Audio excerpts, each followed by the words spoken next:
Hello, welcome back. So glad you've decided to join us again for this Vegetables Love Flowers virtual online book study. I'm Lisa Mason Ziegler, the author of the book, Vegetables Love Flowers, and I am so glad you've decided to come back and join us. And I know I say this a lot, but this is really true this week. This is my favorite chapter. It's chapter 7 is where we are, and it's beneficial predators. And it's my favorite because this is the workforce that we all dream about, that's really out there ready and waiting for us, but none of us knew about it. So I'm going to talk about that. But before we get started, I want to just read you from the first page in the chapter. And first, I have to show you this picture. That, my friends, is a wasp. There was no one more terrified of a wasp than me. But that all changed when I realized they are some of the most ferocious bad bug eaters. Some of the most annoying bugs, if you ask me. Anyway, so here we go. Chapter 7, Beneficial Predators. You may meet some predators in this chapter that are surprisingly beneficial. A few of these were not welcomed into my garden during those first years as I was finding my way back to nature. Some of these creatures terrified me, wasps. In the case of others, such as hawks, I was afraid of what they might do to some of the other creatures I liked in the garden. It took me time to realize that some of the very garden problems I was suffering from were a direct result of the lack of natural predators. Then down here, I'm just going to skip to the bottom. When we provide the groundwork, a diverse garden, they will all come of their own accord. So what that's just relating to is there is no need to buy any beneficial insects or to purchase any of these predators. They will all come to your garden just as soon as you start applying some of the practices that you're learning about in Vegetables Love Flowers.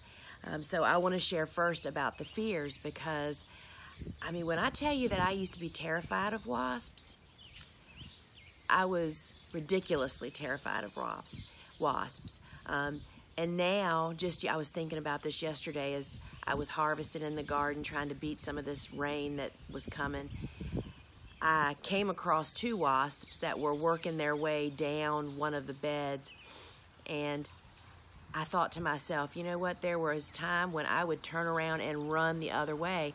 Now, I just make a mental note of where they are and kind of what they're doing and just kind of cut around them. They move along. Sometimes they're on a stem that I want. I don't shoo them off. I just wait until they move on. You know, I cut something else until they're done. And it really works out beautifully. A great example of terrified, bumblebees were another insect that I was really afraid of. Literally, I was the girl that if a bumblebee flew in the window of my car while I was driving down the road, I would jump out of the car with the car still moving. I mean, I understand that terror that you're so afraid, but I couldn't welcome bumblebees any more graciously than I do now. Because once I realized what they do for me, and I mean, I know you hear people say, just leave them alone and they'll leave you alone. Well, that's really true, but you have to get an appreciation for what they're doing for you to let that terror go, you know? So those wasps, once I saw a wasp carry off a caterpillar from my garden that really does a lot of damage to my garden, I was like, And you know what they do? Wasps, just sidebar here, go down a little rabbit hole. Wasps drill holes in the ground and lay their eggs. These are not ground bees that we talked about in the last chapter, which really aren't ground bees at all. They're a type of wasp. These wasps drill a little teeny hole deep, lay their eggs, then they go out and snag a meal for those babies for when they hatch, and that meal is meat, other insects. Caterpillars are a great example. They sting a caterpillar, they wrap it up and push it down into that hole. so that when those babies are born, they have a meal ready and waiting for them. Is that not like the totally most awesome thing you have ever thought of? I mean, this is the reason they make movies about bugs, right? I mean, their whole cycle of life is so totally awesome, but we've so removed ourselves from that we don't even realize all this great stuff is going on, and we just have to learn as the gardeners to step out of their way, right? So, excuse me. So wasps, we talked about. Snakes. We've already talked about snakes a little bit in this book study.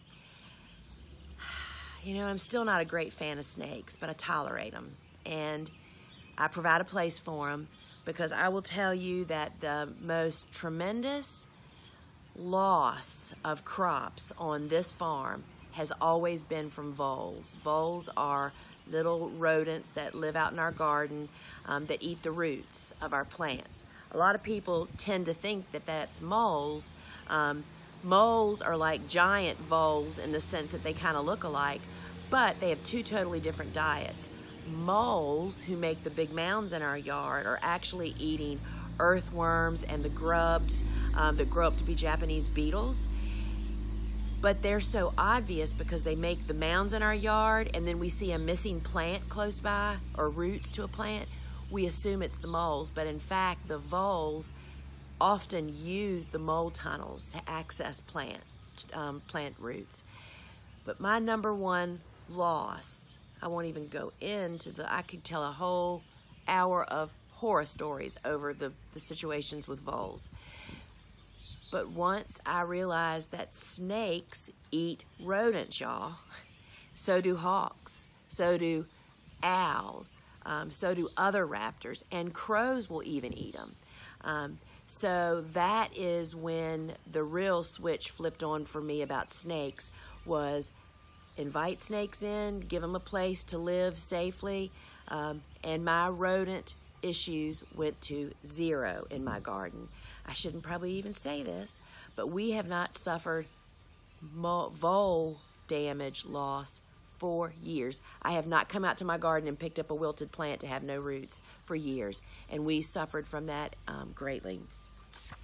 So snakes are huge. These are not poisonous snakes. These are black racers and hognose snakes and gardener snakes, and so you just have to provide them a rock pile. I mean, I talk about in the book how to provide a place for them, but again, you just step aside. You know, I would never, let's just say if I got a pile of leaves, bags of leaves, when I go to move those leaves, you better believe my radar's on about, there might be a snake hanging out in there. Prepare myself and go at it in that way. So again, the benefit of that snake far outweighs any fear that I just might have.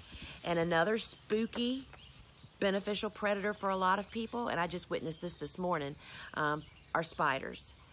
Spiders are just like wasps. People are so afraid of them, but they are some of the most ferocious bug eaters.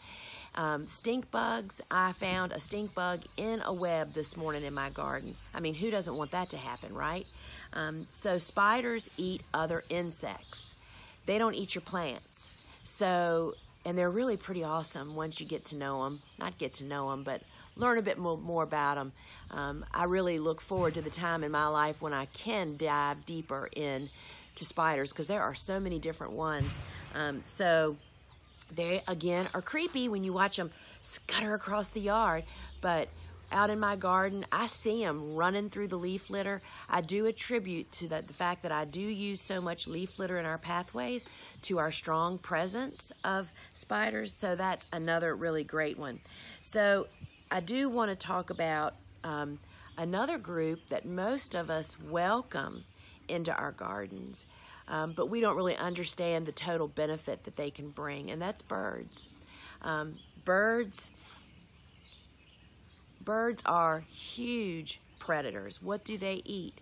They primarily eat insects, most of them. They eat seeds too, but I will tell you that a lot of people say to me, especially vegetable gardeners, I don't want to attract birds to my garden. They damage the fruit.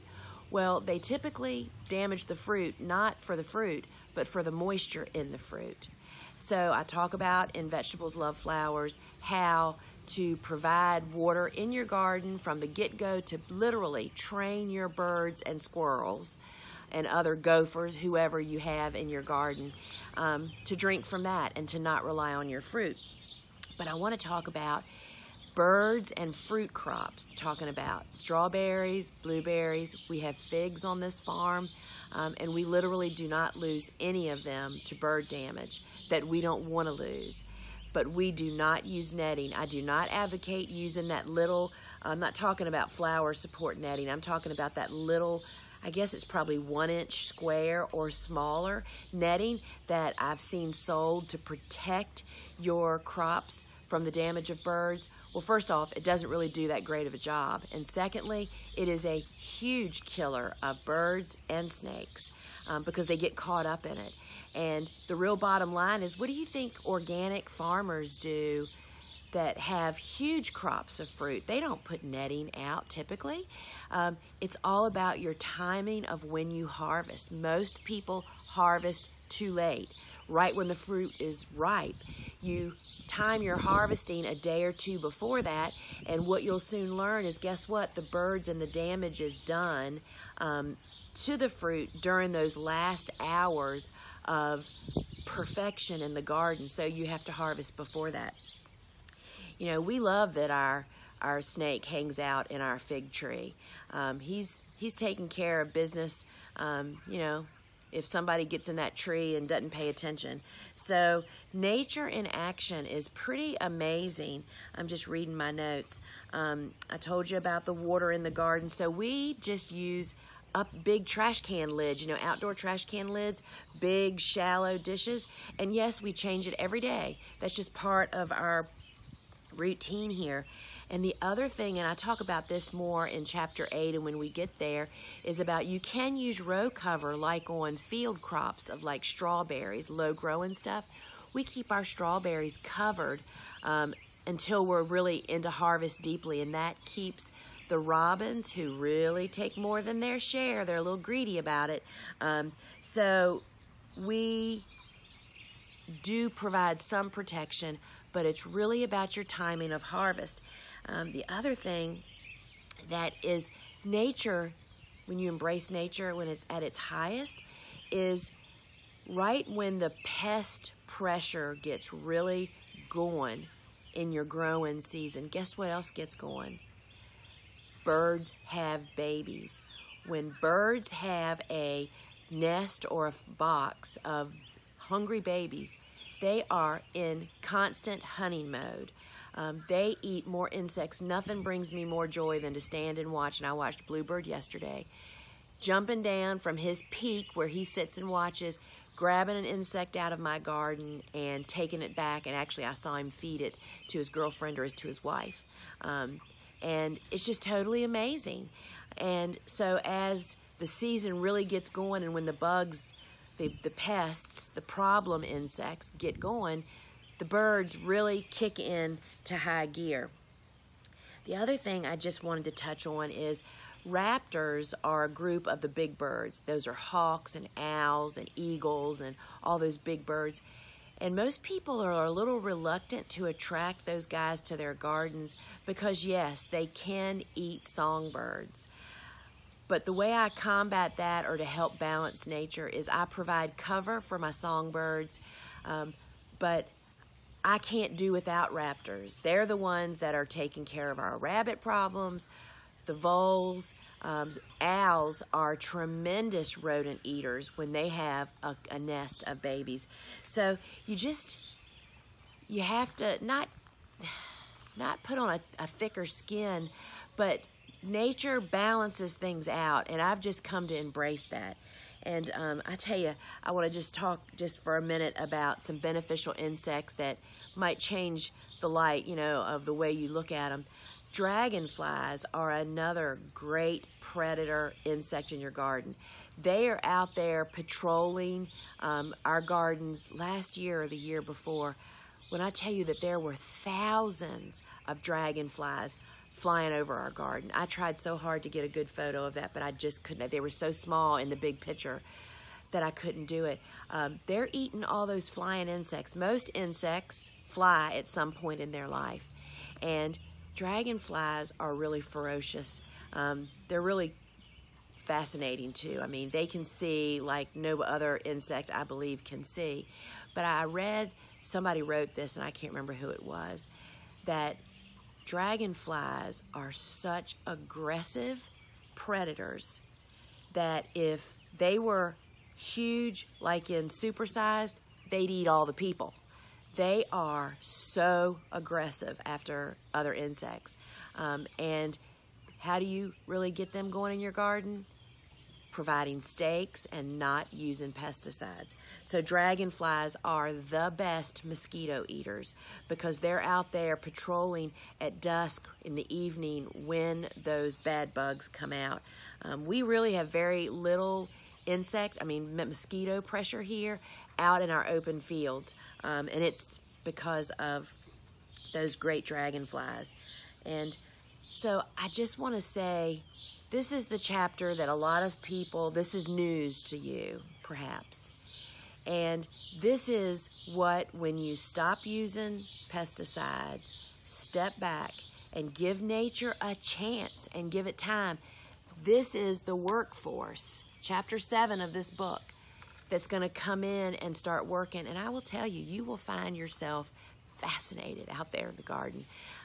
It's hard for me sometimes to stop taking photos and to stop watching to get work done, because this is the way the world was made to work, y'all. It was a perfect system, and when we don't interfere and eliminate one of those step chains of life, it really does evolve. And when you let them work, applied with some common sense practices like, we don't plant what I call, and we'll talk more about this in chapter 8, I don't plant what I call typhoid Mary plants.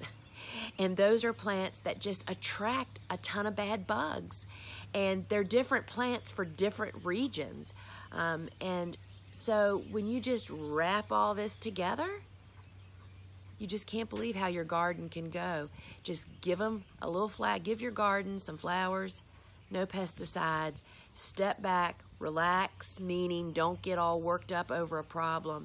And you just won't believe how nature can truly take care of your garden, because guess what? There was a garden a long time before us. So, hey, I appreciate you joining me here. I hope to see you next week right here at the same time, same place. Please post your questions or comments down below, or your experiences. It's great to hear other people's experiences to encourage me and to encourage other people. And as always, if you're enjoying this book study and the book, please post a review on Amazon.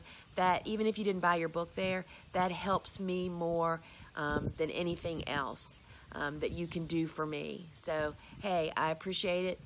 Ciao. See you next time.